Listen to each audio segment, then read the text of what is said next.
Hello everyone, welcome to our new class. Our next topic is memory organization. So in this chapter we are going to discuss about memory hierarchy.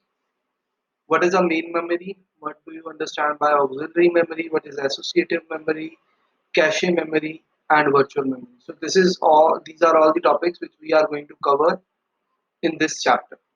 So let us start first of all with memory hierarchy. In the case of memory hierarchy, first of all, what we have is the registers. Now, registers are those set of memory which are very fast. Like we have discussed about some of the registers in our earlier units. Like we were talking about PC, AR, IR. So these are all those registers which are the part of computer. And we were also talking about something known as journal purpose registers, and we have also talked about journal register organization. So all these registers which we have are coming as a part of memory which is known as registers. So after registers, the next type of memory which we have, that is cache. So cache is a memory which is in the form of layers. So in normal systems we have seen like L1, L2 and L3 cache. This is layer 1 cache, layer 2 cache, layer 3 cache. Then we have the next memory type, which is main memory. Now, main memory is your RAM, that is considered as main memory. So, after main memory, we have magnetic disk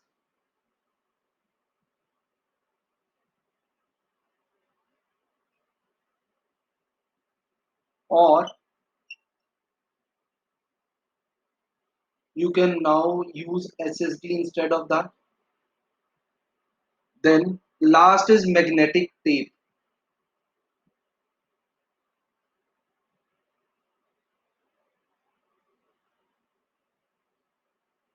or optical tape.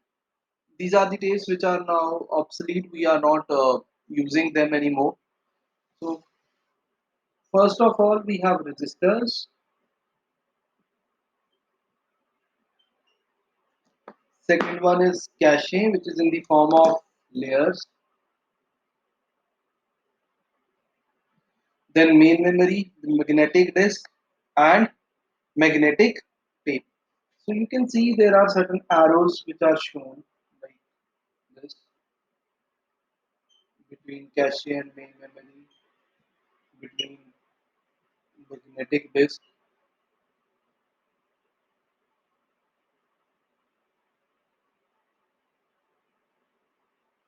So there are certain signs in it.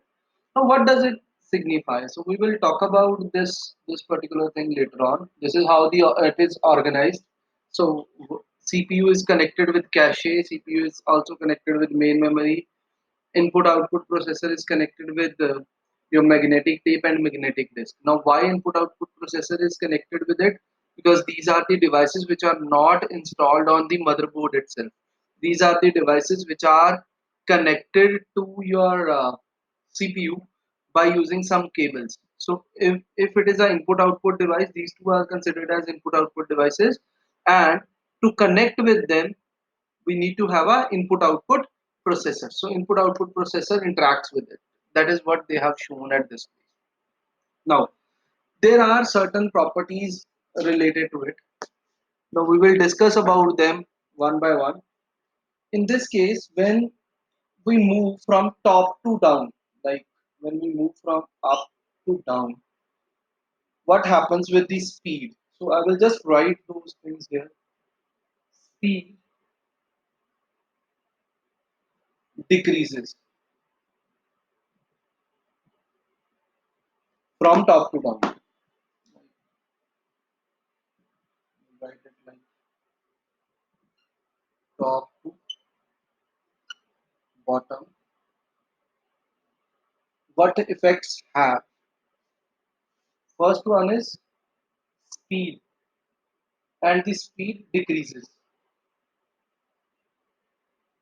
While when we talk about registers, so registers have the highest speed, whereas cache is slower, main memory is more slow, and the least, or you can say the slowest device is magnetic tape. So as you move from top to the bottom inside the memory hierarchy, the speed decreases. Then let us talk about cost. Cost also decreases. Now, what does it mean? It means that the cost of register is the highest.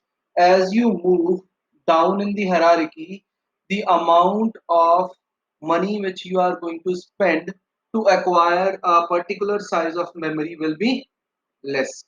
So that is what we have inside the cost. Then after this, when we talk about size of transfer, it increases. Size of transfer increases. Now, what does it mean?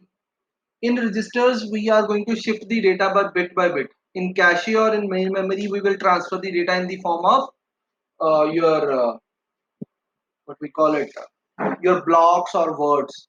When we talk about magnetic disks, it will be in the form of blocks, magnetic disks or magnetic tapes. So the bandwidth, or you can say the amount of data which is going to get transferred, gets on increasing. This transfers more data to this place. Like they carry more data as compared to the data which is carried by cache. So the size of transfer increases when we move from top to bottom.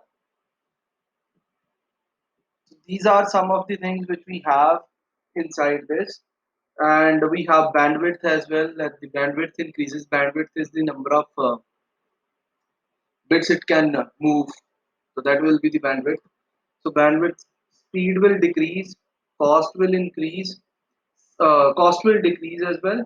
Size of transfer will increase, and there is some more things. Size. So size will also keep on increasing while we are moving from registers to magnetic. So this is what we have in memory hierarchy.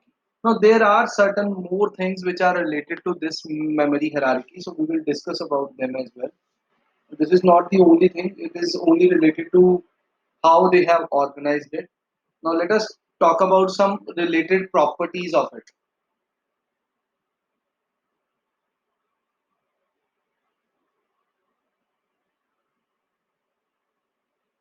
Now what happens in this memory hierarchy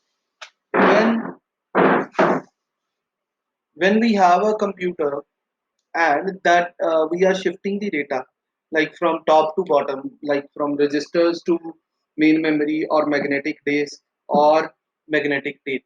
So there is a transfer which happens, and when we are shifting the data from bottom to top, again there is a transfer of data. What amount of data can be stored in the registers is very small as compared to the main memory or compared with the magnetic disk. So the highest amount of data will be stored in magnetic disk, and least amount of storage will be here in registers. So there is some property related to this which we will talk about. There is a compulsion. Now what is that compulsion? Whatsoever data the registers are having, the all the you can say the layers which are below it will be having that data present. Like if registers are containing some data and there is some change, you need to propagate that change to all the other devices. Now in this case, like registers, if there are registers and they are containing certain amount of data, that data will be present in cache, and the data which is present in cache will also be present in main memory, and the data which is in main memory will be present in SSD or a hard disk drive. But the reverse is not you can say always true. Like if there is any data which is in magnetic disk, it might or it might not be present in main memory. and the data which is in main memory, it might be present or it might not be present in cache. The data which is in cache might be present or might not be present in registers. But the opposite is not true. Whatsoever data you have in registers, it will be there in cache. And whatsoever data is in cache, it will be definitely present in main memory. And the data which is in main memory will be definitely present in magnetic disk. Now, due to this property, like whatsoever content is in the register, it will keep on updating. Now CPU, if CPU is using these registers, it will keep on upgrading this data will be updated with the new calculations. So there is one problem. Now what is that problem? How we will be keeping the same copies of the data in all the devices? So we have certain algorithms for that, that how this data will be synchronized with all the devices. So we have some algorithms about that. So we'll do those algorithms in the upcoming classes. Okay. So now, what is the reason of choosing such kind of a setup? Why we haven't chosen all the registers? Why we have a cache? Why it is a main memory which we have? Why can't we construct the whole computer which is only using cache or which is only using main memory? Why we can't construct such kind of a system? There are certain reasons behind it.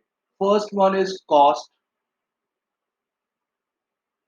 Second is the nature of device. Nature of device. Like registers, they are very fast. They are very costly. They are very fast. They will help you to process the data at a very fast speed, but they are volatile in nature. Volatile, which means once you power off the device, it will no longer retain any information. Same thing is there with cache. Cache is very fast, it is quite costly, but it is also volatile. Same here with main memory. So in main memory as well, it is much cost efficient as compared to cache, but still the problem is same. It is a volatile memory. The magnetic disk or SSD is something which is non-volatile, which can retain the data even if the power is turned off. Now, there is something which uh, this is the old architecture which we are having.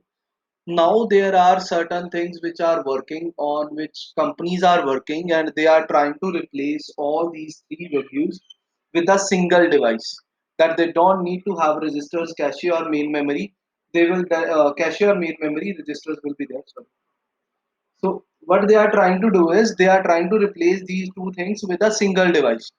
And along with this will also be replaced by a single device. So only CPU and that single device, and that can overcome the you can say problem which we were having in uh, having moving parts, or you can say not moving parts, different parts of a device. So we need not to have three different devices. We can use a single device, and it will overall improve the performance of your computer.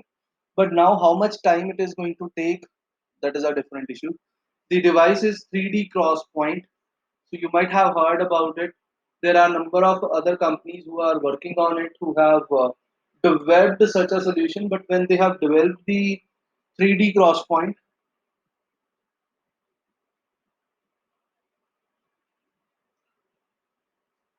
there was something which was claimed by them that it will replace the cache, main memory and magnetic disk. So it will replace both of them. It means you will no longer require your RAM.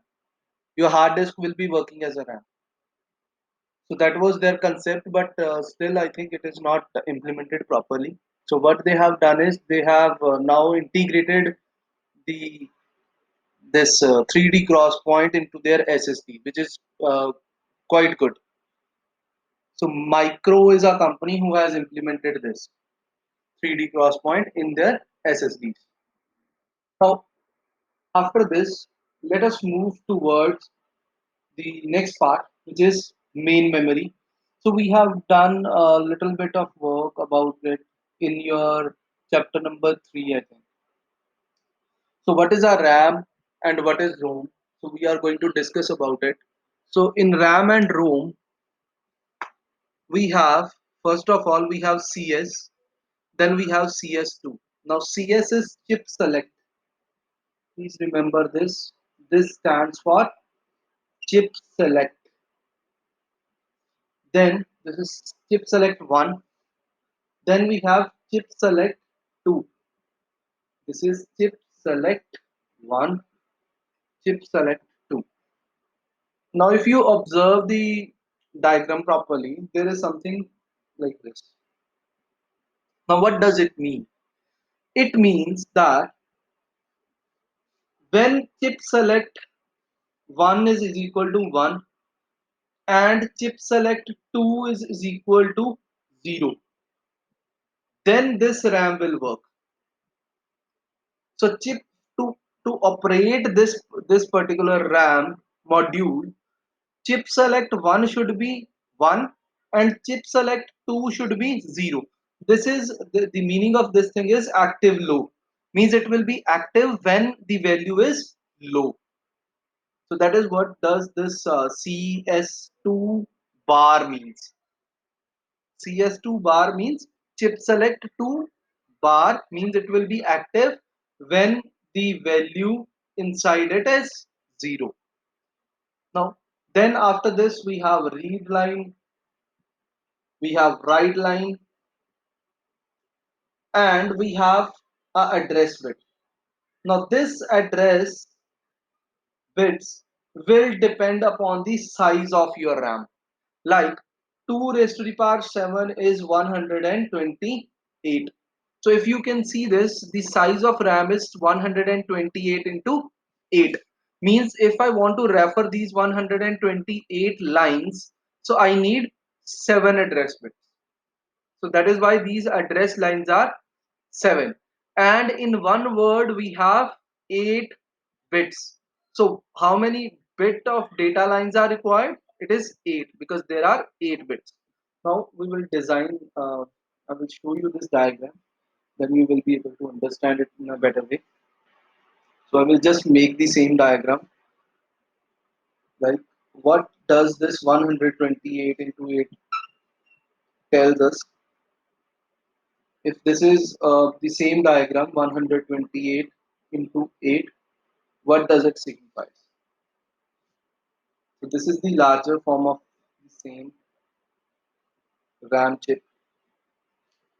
This address starts from 0, it ends at 127, which means there are 128 words. In one word,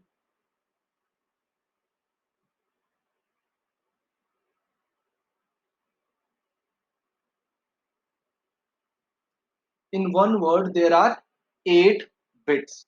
So similarly, we are going to have it in all.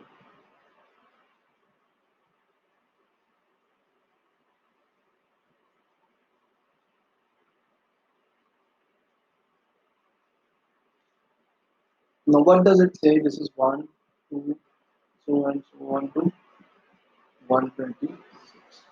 Now, what does it say?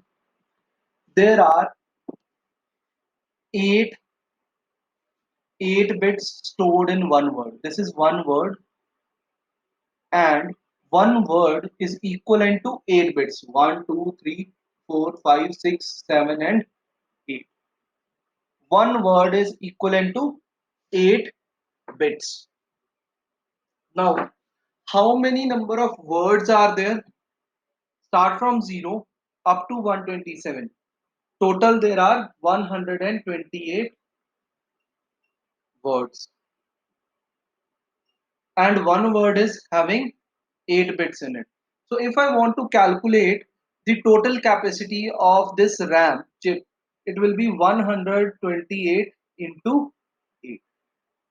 When we talk about data bits or data bit bus, you can say data lines in that bus system, this signifies how many bits are there. Like there are 8 bits in this, which means we will be having 8 data lines. Now in this case there will be 8 data lines.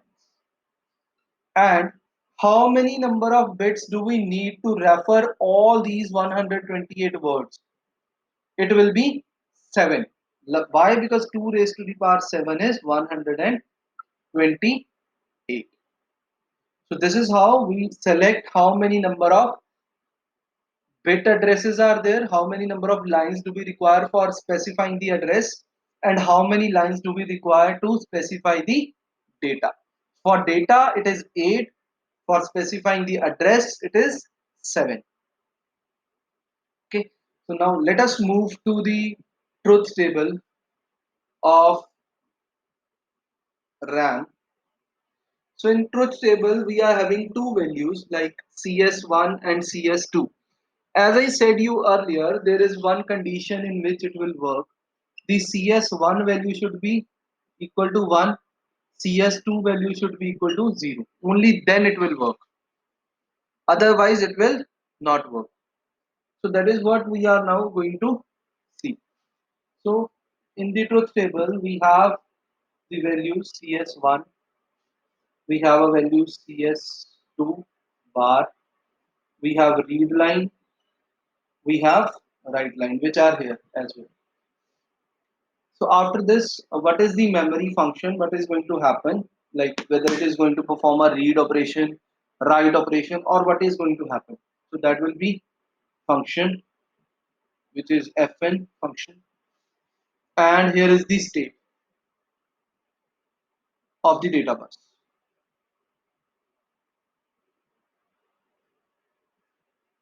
So now let us talk about it. So we are going to use the combination. Like first of all, we are going to assume that both are zero. If both are zero, whatever is the read value, whatever is the write value, nothing is going to work. So inhibit. Inhibit means it is not working. Then the state buffer, the state of the bus is high impedance.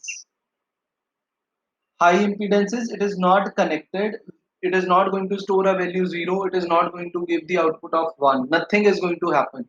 So that is what we have in the case of high impedance. Then if this is 0, this is 1.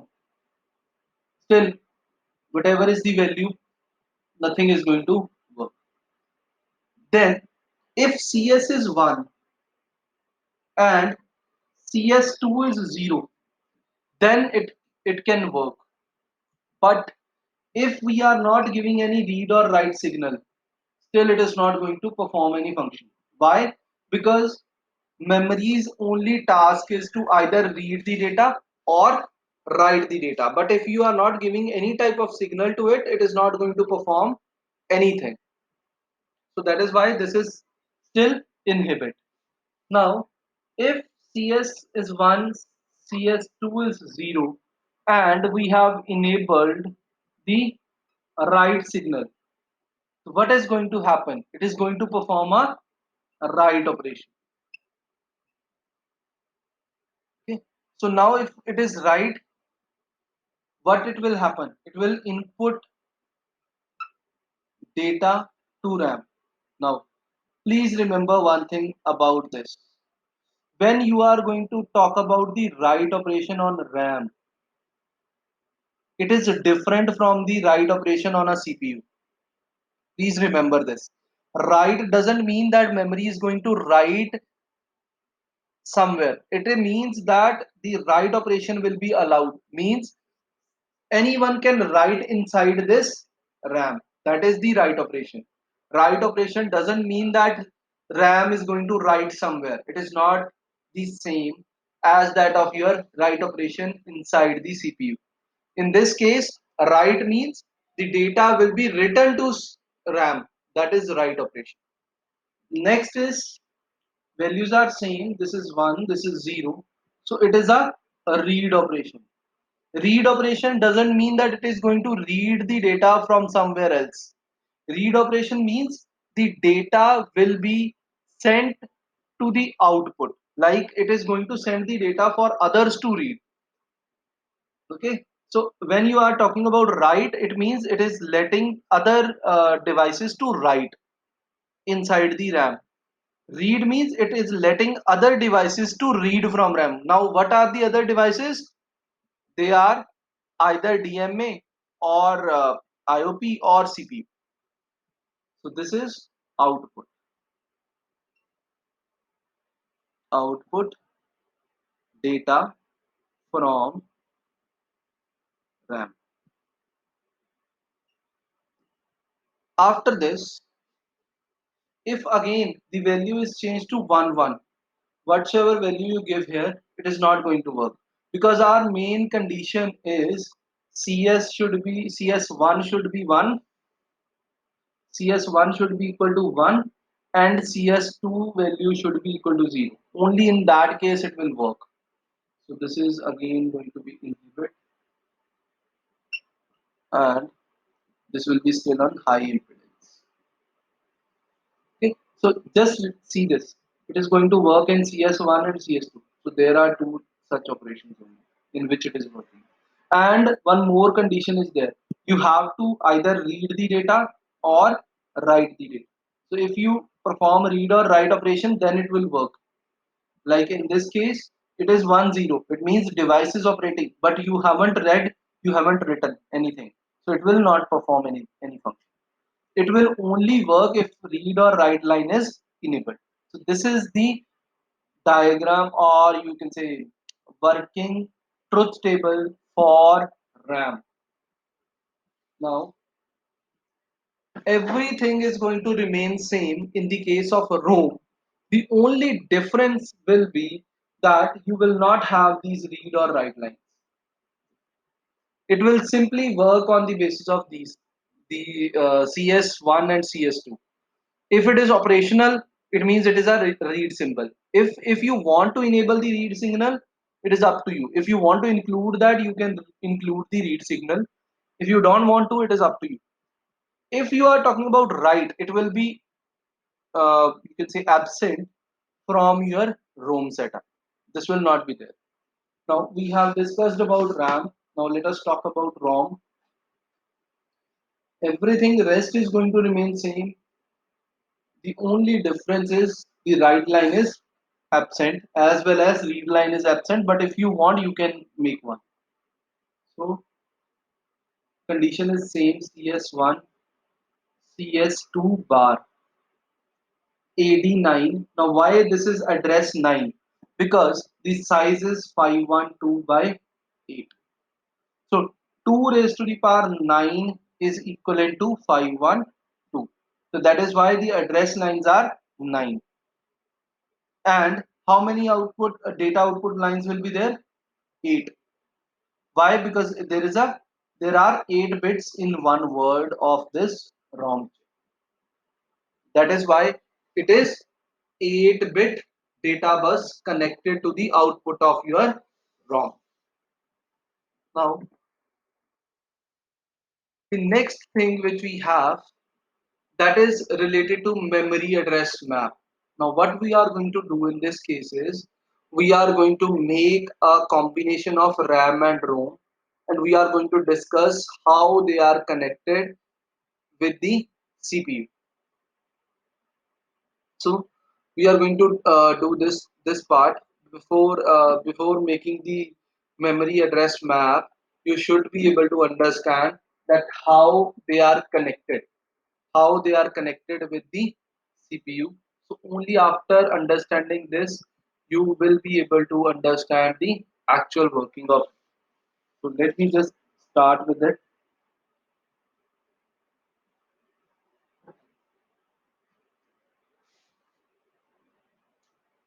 So first of all, on the top hand side, what we have is the CPU and its address bus.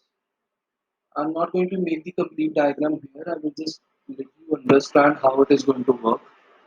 So on the one end we have data bus. Now data bus is related to where we are going to connect the data lines of RAM. That will be a data bus. Then we have read and write lines, read line and write line, which will be enabled to make RAM work according to read signal or write signal. Then we have some addressing lines. This is from 1 to 7. Okay, 1 to 7, they are writing it in the other way around. So 1 to 7 bits for address. Then we have 8th bit, 9, 10, 11, 12 up to 16. Now why they are 16? Because the address line which we are using for your CPU is having 16 bits in it. So the address bus is containing 16 bits in it. That is why there are 16 lines in this. These two are related to control lines. This is a data line and this is a address bus. Address bus is of 16 bit. This is a control bus. This is a data bus. Now how RAM is connected to it. So I will just make it for a single RAM first. Now we are having a RAM. Now in this case what we are doing, we are constructing a RAM and a ROM combination with 1K of RAM, 1K of memory. Now in this 1K memory we have 512 memory which is created by RAM and 512 is created by ROM. Now how this is 512 by 8? Like 512 into 8 and this is 512 into 8. These are RAM chips and this is a ROM chip. If you can check, we have in one RAM we are having 128 into 8 bits, sorry, bytes of data, like 128 byte in first RAM, 128 bytes in second RAM, 128 bytes in third RAM, 128 bytes in fourth RAM. And if we combine all of them, it comes out to be 512. And there is only a single RAM chip, a ROM chip with 512 addresses. Sorry, 512 bytes. So if we combine both of them, it comes out to be 1K. Okay, what means 1024 into uh, 8, which is 1K bytes. So it is 1K byte memory, which is constructed by combining RAM and ROM, in which RAM is having 512 into 8 bytes, whereas ROM is having 512 into 8 bytes. But in the case of RAM, we are having four different devices which we have combined to get this amount of memory. Whereas in ROM, we are using a single chip to get this amount of size. Now, let us talk about the connections about it. So, in this, we have so first of all, we have CS1, then we have CS2 bar, then we have read line, we also have write line, and we have AD. AD is the address line. Now, why there are 7 address lines? Because 128 into 8, it is 7 bus lines, which we require for 128. And in the case of data, if it is 8, so the 8 lines are connected. All those 8 lines will be connected here. Read and write will be connected directly to the CPU. So read is connected here, write is connected. Now let us talk about the 7 bits. So now if we have connected these 7 bits, this is working. This is the working for a single RAM chip. Now this is RAM chip 1. What is the problem? if we are using a single RAM chip, the maximum size which we are going to get will be 128 bytes. But in actual, we need four different RAM chips to operate.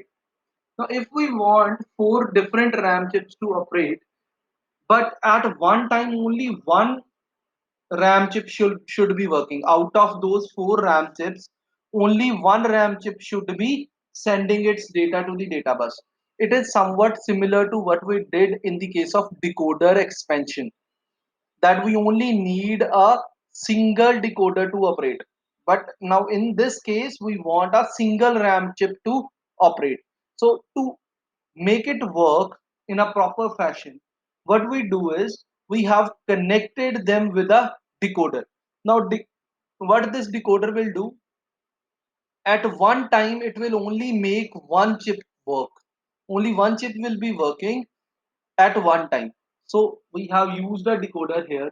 Now, what is the size of this decoder? Because we are having four different RAM chips, so we can use 2 is to 4 decoder.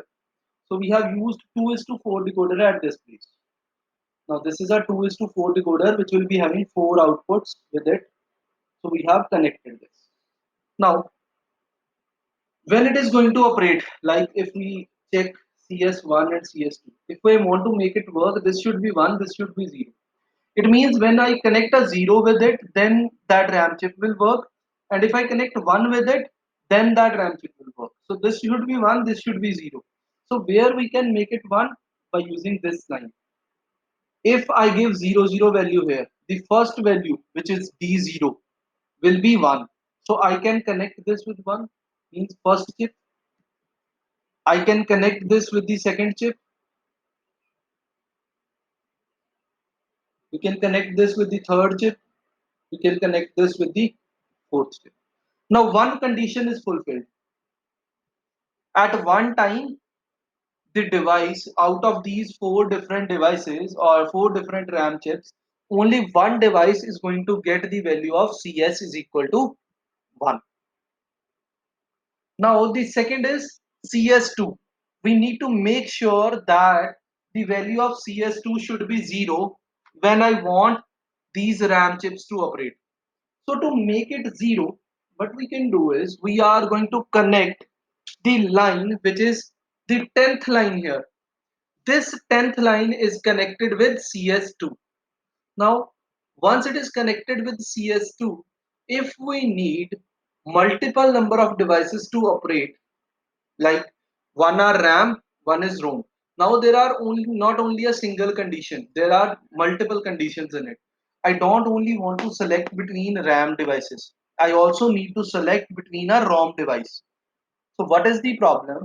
I'm no longer only bothered about these four devices. I'm also concerned about this ROM chip.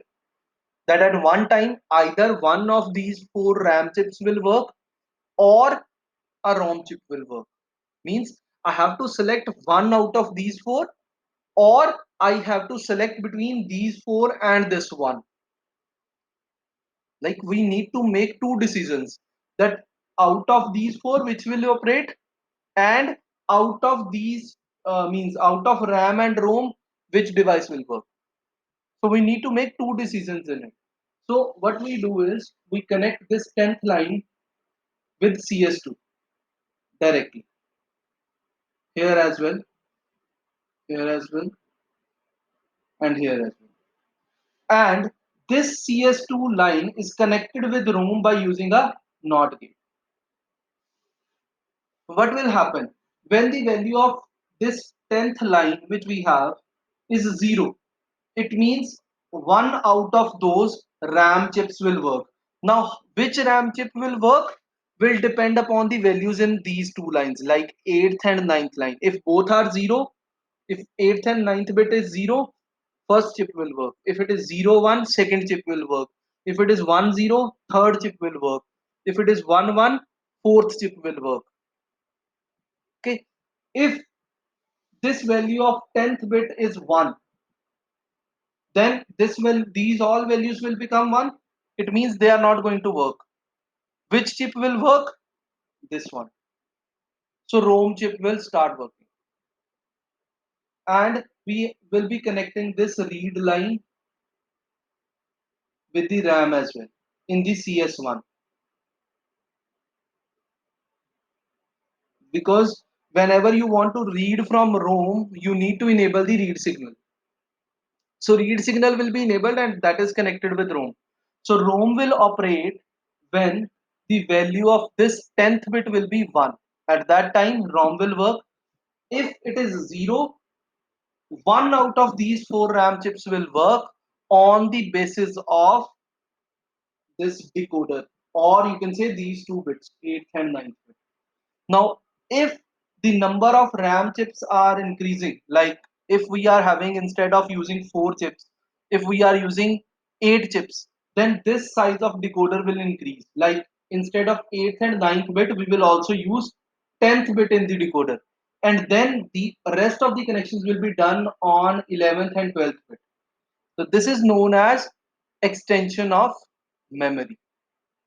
And these address lines AD7 or AD6, how many lines do we need? That will be decided by the size of RAM chip. If it is 128 into 8, then it means 7 bits are reserved. If it is 256 into 8, it means 8 bits will be reserved. If 8 bits are reserved for this, then you are going to attach the ninth bit, 10th and 11th bit with the decoder. It depends how many number of uh, RAM chips we have. According to that, you are going to select the size of your decoder.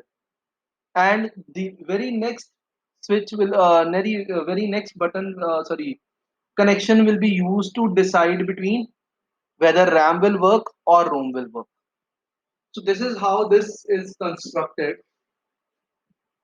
So we will do this memory address map in the next class. We will discuss how we have got this value, how it is going to work. So we'll do that in the next class. Thank you everyone. Thank you so much for your time. Thank you.